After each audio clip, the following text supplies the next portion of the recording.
চলো বন্ধুরা, মিরর ইমেজের আরও একটা প্রবলেম সলভ করে নিই। দেখে নি কীভাবে এই প্রবলেমটা সলভ করতে হয়। দেখো কী আছে, a clock seen through a mirror shows 3:15. What is the correct time shown by the clock? তো কী বলেছে যে 3:15. ধরো এখানে একটা ঘড়ি আছে, আমরা কি জানি ঘড়িতে 12 ঘন্টা থাকে, 1 থেকে 12, আর থাকে ঘন্টা, মিনিট, সেকেন্ডের কাটা। তাহলে আমি একটা ক্লক ধরো এভাবে বানিয়ে নিলাম। কি বলেছে যে 3:15 মানে 3:15, মানে 3:15 বাজছে। এটা কি হচ্ছে, মিররে দেখাচ্ছে, মানে মিররে কি দেখাচ্ছে 3:15।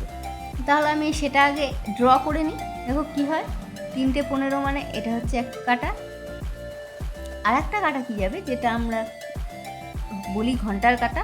মিনিটের কাটাটা কোথায় থাকবে আমার 15তে, আর এটা হচ্ছে ঘন্টার কাটা। এটা আমার কোথায় দেখাচ্ছে, এটা আমার মিররে দেখাচ্ছে। তাহলে কি অরিজিনালি আমার কি হবে, আমার মিরর কোথায় থাকে, আমরা জানি মিরর এখানে থাকে। তাহলে এইটা কি হবে, ঠিক উল্টো দিকে চলে যাবে।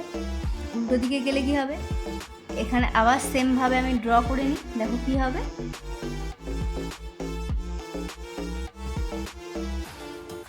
দেন কি হবে, দেখো কাটাটা কোথায় আসছে, ঠিক এইটা। তাহলে কি হবে, এই পয়েন্টটা এইটা এখানে চলে আসবে।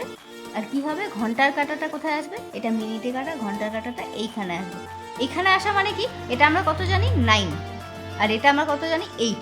তাহলে কি হচ্ছে, দেখো আমার কি হচ্ছে, ঘন্টার কাটাটা এখানে যখন 3:15 দেখাচ্ছে সেটা কিন্তু হবে না। তাহলে আমার এটা কি হবে, এটা হচ্ছে 8টা। দেখো 9টা ক্রস করলে তবেই আমি 9টা বলতে পারতাম, তার মানে 9 ক্রস করলে মানে 9টা হবে না। এটা কি হচ্ছে, তাহলে 8:45। এটা হচ্ছে আমার অ্যান্সার। তাহলে দেখো অপশান 3 হচ্ছে আমার অ্যান্সার, 8:45, এটাই আমাদের অ্যান্সার। তাহলে বন্ধুরা, তোমরা মিরর ইমেজের এই প্রবলেমটা সলভ করে বলো তো এর অ্যান্সার কী হবে, আমাকে কমেন্টে জানাও।